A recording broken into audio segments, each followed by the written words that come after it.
much for coming back on our second day of Digital Transformation Summit. Without any further ado, let us begin our fireside chat of the day on future of work amalgamation of technology, talent, and culture.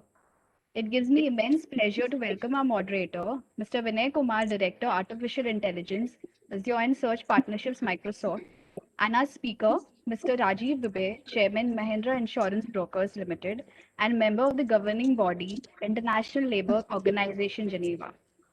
Over to you, Mr. Vinay. Thank you. Thanks, Priyanka. So first of all, I want to wish everybody a safe passage through these difficult times. I know we are all going through these very, very challenging times, and I hope everybody is safe and healthy. It's my immense pleasure to honor and host Mr. Rajiv. He has had an illustrious career, which is a unique blend of both business and HR related practices. So he started out as a business professional through Tata Administrative Services. He spent over 2 decades with Tata, and then he switched over to Mahindra's and led the HR transformation and defined the vision for HR for Mahindra's. So he brings a completely unique perspective on business and HR combination, and I'm really excited to have this conversation with him. And before I begin, I just want to set the stage for this discussion. So we know that COVID has made a lot of impact on our lives. We are all going through it. But one of the most profound and probably durable impact of COVID will be on how we work. Most businesses have gone viral, I mean, fully virtual. Some of the new employees have not even seen their company headquarters or any offices for that matter since they started in last year or so. Workforce is fully distributed now. People have moved towns, some people have moved states, and some others have even moved countries. So this brings actually a unique set of challenges for CXOs, CEOs, and other senior leaders in various companies to think about how the future of work will evolve. So in that context, I wanted to sort of pose my first question to Rajiv, that how do you see this evolving, both the workplace and the workforce?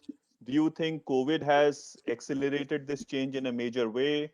How do you see the future of work, 5, 10, 15, 20 years from now? Okay. Thank you very much, Vinay. So first of all, I join you in welcoming and wishing all the participants a safe passage through these difficult times. And it's equally my honor and privilege to be talking with you and with the others.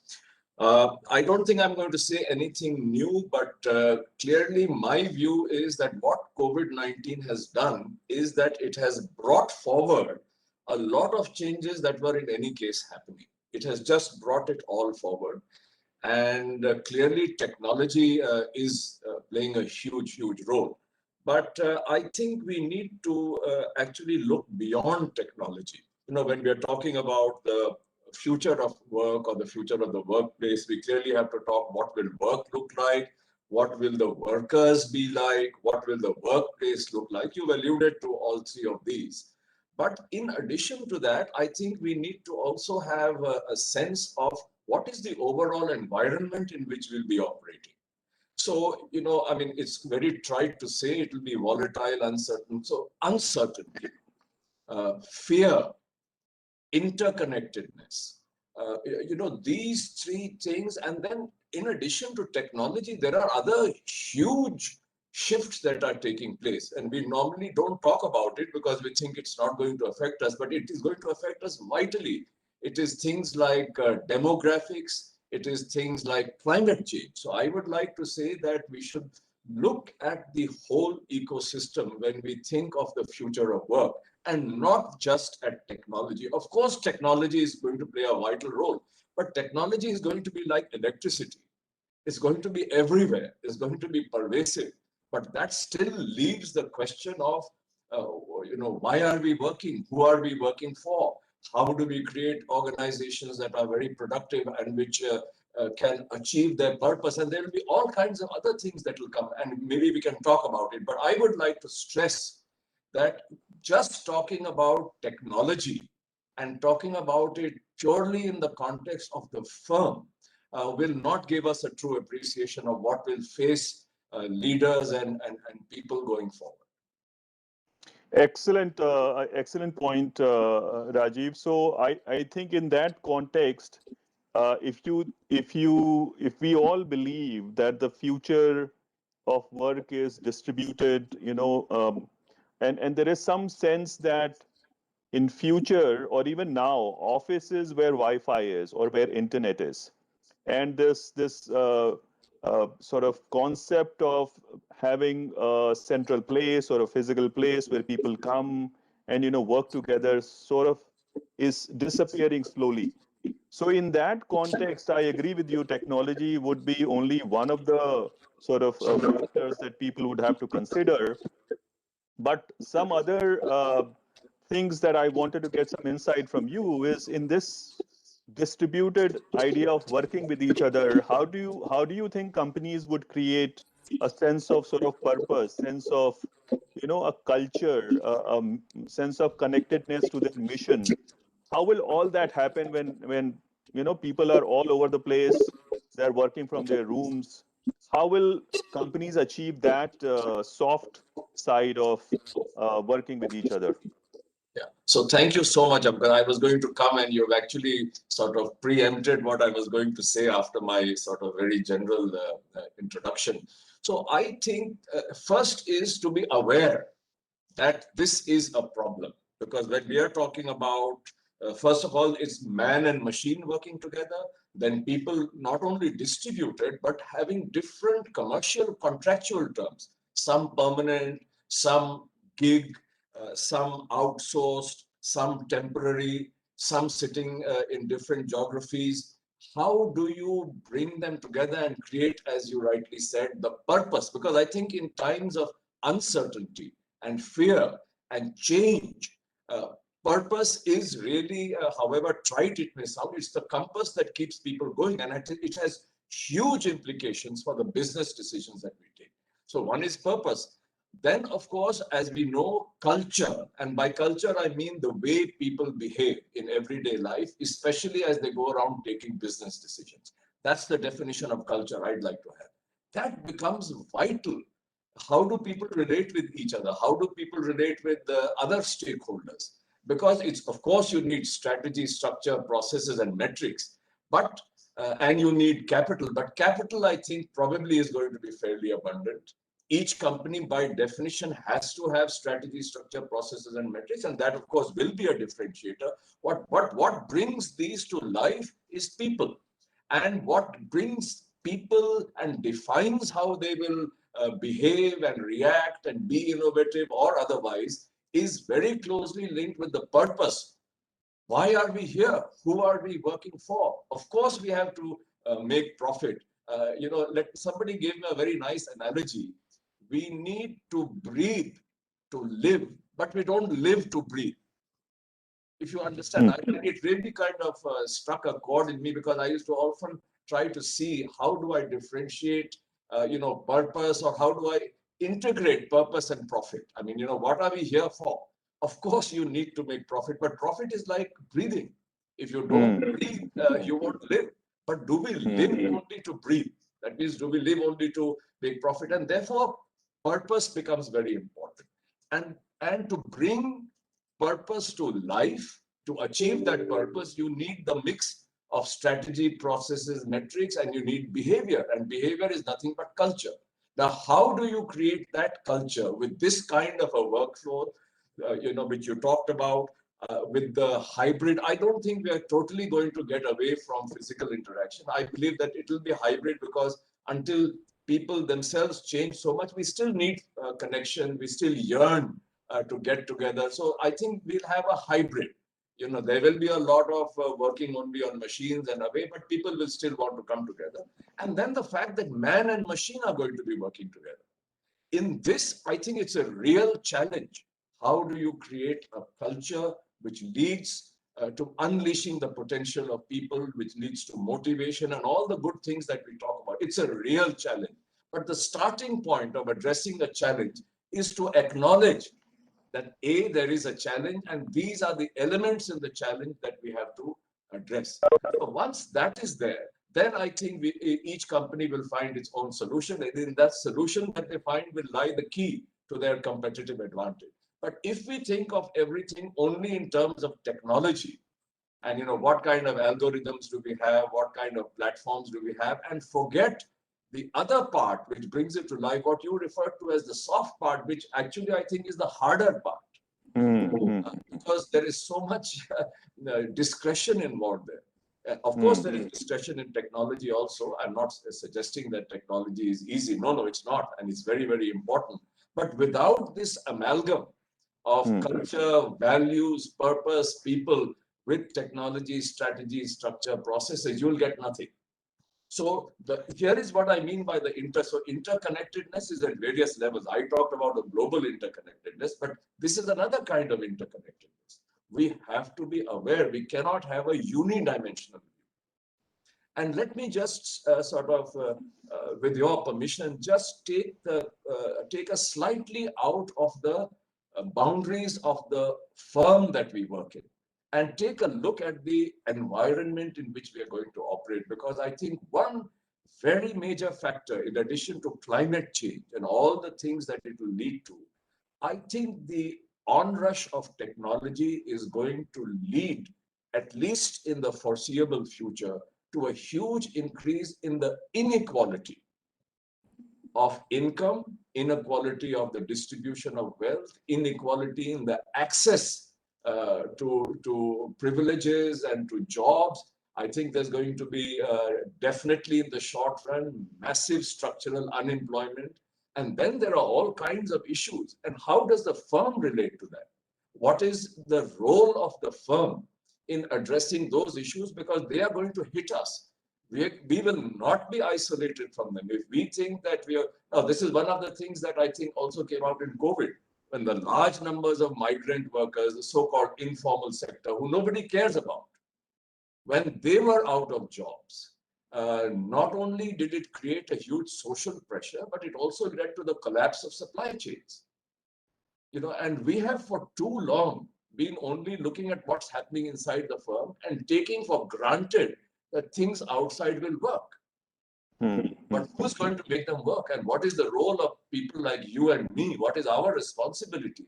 And we are not doing it necessarily out of a sense of philanthropy, because it's going to affect us vitally. And I think this is something that I would like all our viewers, when we talk about technology and the new workplace, to be aware of the overall environment and then ask ourselves, what is it that we need to do? There is no social protection. 93% of India's workforce is so-called unorganized. All of us have in our firms huge supply chains, huge numbers of workers who are not organized necessarily.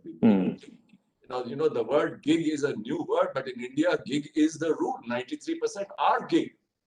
They sell their wares and their skills to different people on different days. It's always been there, and we've done nothing for them. No skill and competency development for them, no social protection for them, not even providing them basic hygiene factors. So we are talking about a much bigger problem that is going to impact all of us than simply what will technology do to worker and workplace, which is the normal context in which most of the conversations take place. And I thought that with your permission, I'll just elevate or downgrade it, depending on how you look at it, to bring out this aspect of the interconnectedness. Sorry for talking so much. No, not at all. These are brilliant, I think, macro points that you brought up. And I think all of us would like to take a holistic view like you have, to think about the workforce, the labor force in totality, as opposed to just thinking about one cross section of the society, which is something that we generally talk about, and not look at the social impact of the other 93% that you brought up. Yeah, and when I do that, not because of any sense of philanthropy, But because if we don't, it's going to come and haunt us in our daily lives. I mean, that's the point I want to make. That it is a business imperative, really. And it's coming up in a huge way in the United States, for example. The whole debate on the role of purpose, what is the role of government, is coming center stage. And people who are leading it are the bastions of capitalism. The Harvard Business School, all these sort of academic centers and others are talking about it because it's coming to bite them. It's not just a nice thing to do, it's a vital business imperative. So that's the point I want to make. But let's get back to again, getting back to our original discussion. So one thing that people, I'm getting some sort of questions from the audience is related to organizational theory. So for organizations to work in this hybrid world, as you talked about, where some employees would be remote, some maybe in a physical location, they'll all be working together, and a lot of workforce maybe gig. So in that sort of environment, should employee and employer relationship be different? So the question is, should they be thinking more about a cooperative model as opposed to authoritative model as probably it exists today? So without any doubt, the command and control model won't work. And not only for this reason, this is one very powerful reason that you have all kinds of different people sitting in different geographies, but also their mindset is very different. I mean, it's not easy for youngsters, and a lot of these people will be youngsters, highly qualified professionals. They are not going to accept feudal behavior like maybe people in my generation did. So this is definitely a very strong reason. But more than that, let me say that there is going to be so many decisions that need to be taken all along the value chain that command and control has to give way to distributed leadership, where people are empowered to take decisions within some broad guidelines of purpose, values, and strategy, but distributed leadership and taking decisions at rapid pace along the entire value chain. That's going to become a business imperative. And that requires a shift from command and control, where every decision is flowing up the value chain, because that will destroy the business, because it will delay decision making. You will not be able to proactively or even reactively in a fast time be able to handle your various stakeholders. I mean, starting with your customer, but there are many other vital stakeholders, including your supply chain. So for sure, it is my firm belief that the hardcore absolute command and control model, where the leader knew best, where everything flowed up, that will not work. It has to be an empowering leadership. It has to be distributed leadership. And you can't get distributed leadership unless you have empowerment. And you can't have empowerment, interestingly enough, unless you have very strong purpose and you have leaders who are empathetic. Okay, now we can go into these in more detail if anybody's interested, but the answer is a resounding yes.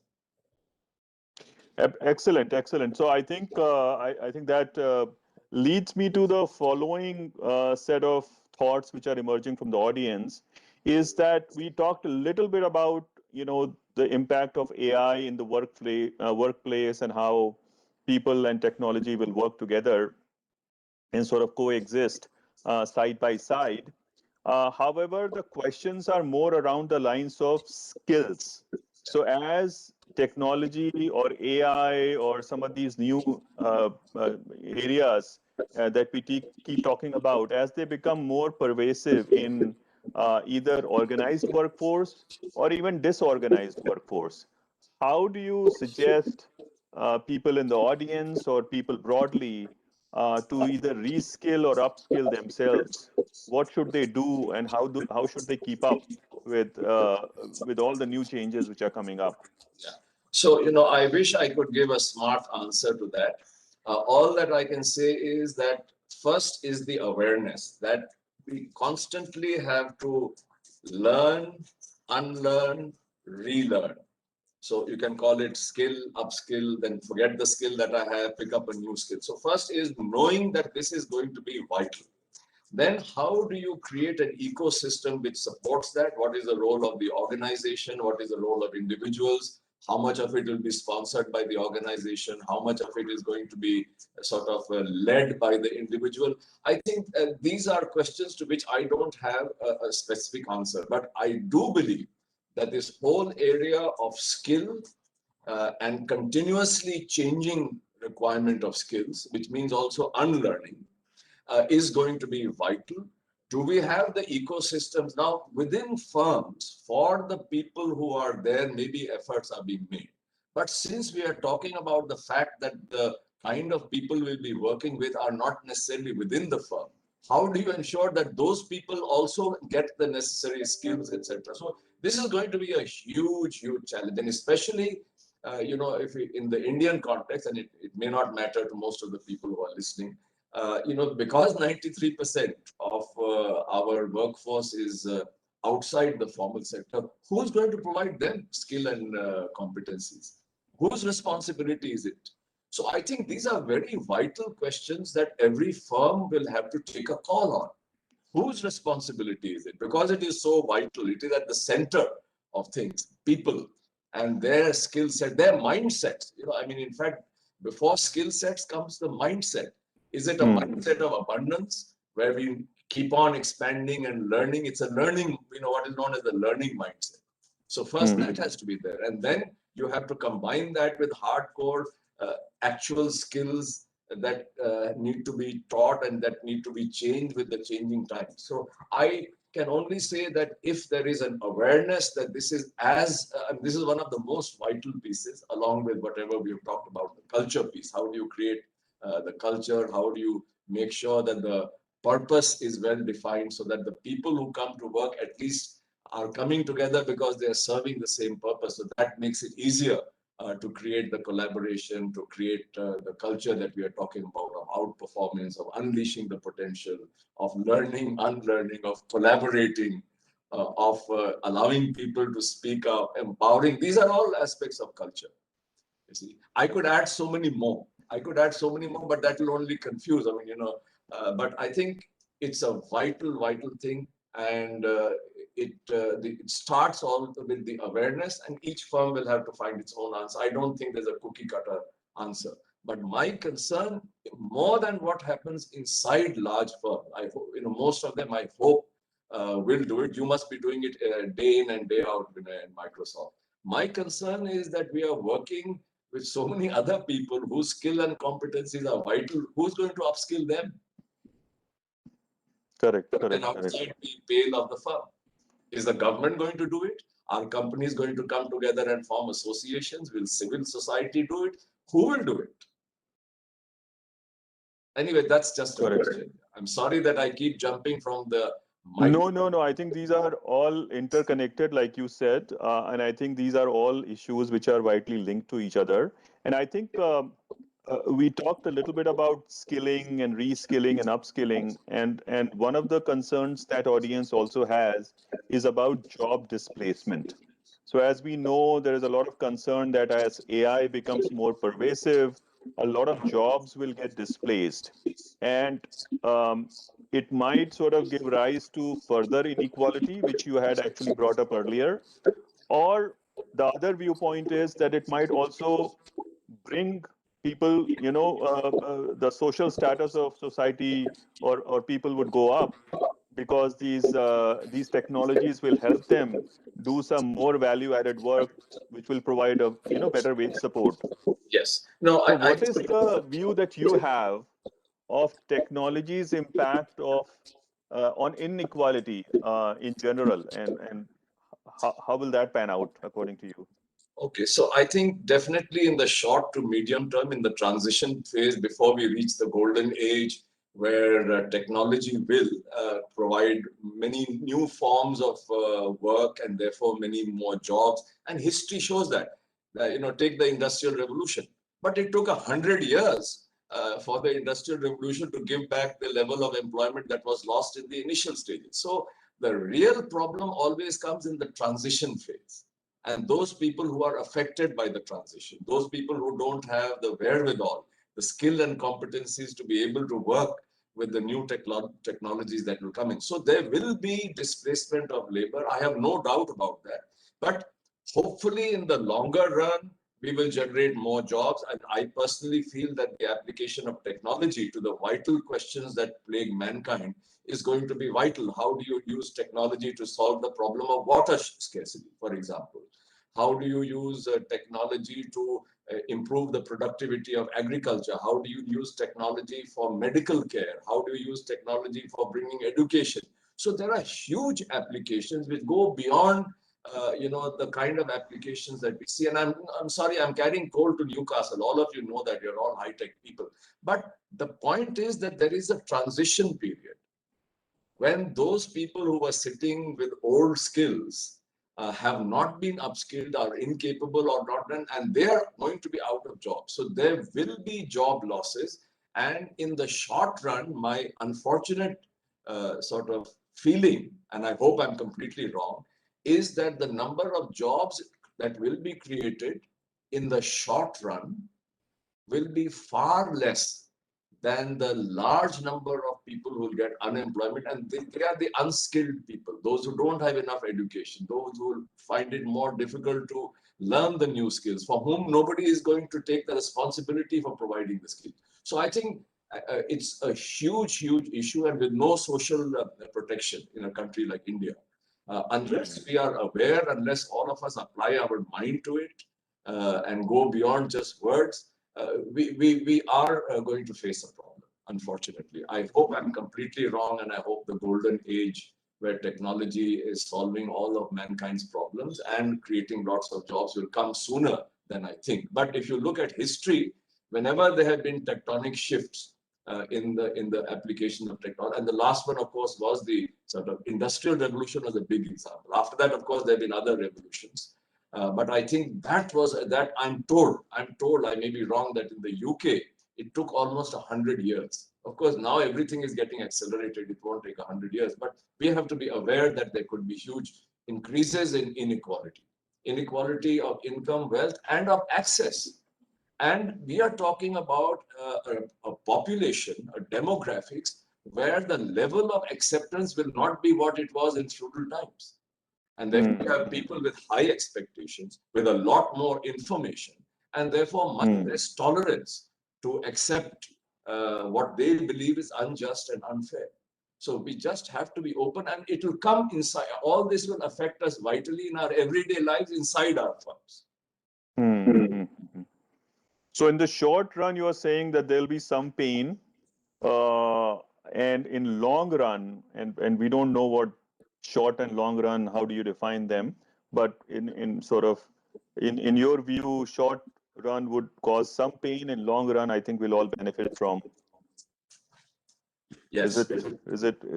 Yeah, that is correct. That is correct. And I just hope that we manage the transition well. And there's a cynical quote from the great economist John Maynard Keynes, who said, "In the long run, we are all dead." So, I mean, I just hope that those sitting here will not fall into that category. No. That's interesting. Okay, and then some other comments have come in, and I think we have only 2 minutes left. Related to labor productivity, I think it's an area which is of a lot of interest to you. So the question is around labor productivity in a virtual world. Should that be a function of time invested or only output based? How should we measure labor productivity? Okay, so this is a very complex question. And I don't have a ready-made answer, but I know that we cannot look only at labor productivity. We cannot only look at capital productivity. We have to look at what is called total factor productivity, TFP, right? And that's vital, because if you don't do that, you make wrong economic decisions. This is an old choice of techniques concept in economics. But I think it has become more and more important that we have to look at the total factor productivity. Because if you're displacing labor by capital, capital doesn't come totally free. So you have to look at the productivity of capital plus labor together. But the question here is different. The question is, do you measure productivity in terms of the output or in terms of the input, right? So now, unfortunately, till now at least, productivity by definition has only looked at the output. The question really is, what is output? Rather than, so we can never measure productivity by only the input. By definition, productivity is output divided by input. The question is, how do you define output and how do you measure it? How do you define input and how do you measure it? And that's where all the debates will take place, right? This is my answer. Okay, thank you. Thank you so much. And I think we are out of time. This was, I mean, I think we could talk for another 2 hours and not, and these are very fascinating topics. And I think we are all very intrigued by how things will evolve. And thank you so much for offering your perspectives. I'm assuming all of us benefited from it. I personally did. So over to you, Priyanka. Yeah, so thank you very much, Vinay. I really enjoyed, and I was challenged by the questions that you asked and that the audience asked. And I think just by talking, I have learned a lot. So thank you all so much. Thank you. Absolutely. Thank you so much. A special thanks to both our moderator and our speaker, Mr. Vinay Kumar and Mr. Rajiv Dubey, for such an encouraging and insightful conversation. Thank you so much to all our attendees as well for being here today. I would like to thank our partners, Accenture, Automation Anywhere, Root Mobile, and Tata Teleservices. Thank you so much. Thank you. Thank Bye. you. Stay Good luck safe. Thanks. to Yeah, all. bye. Thank you. Bye.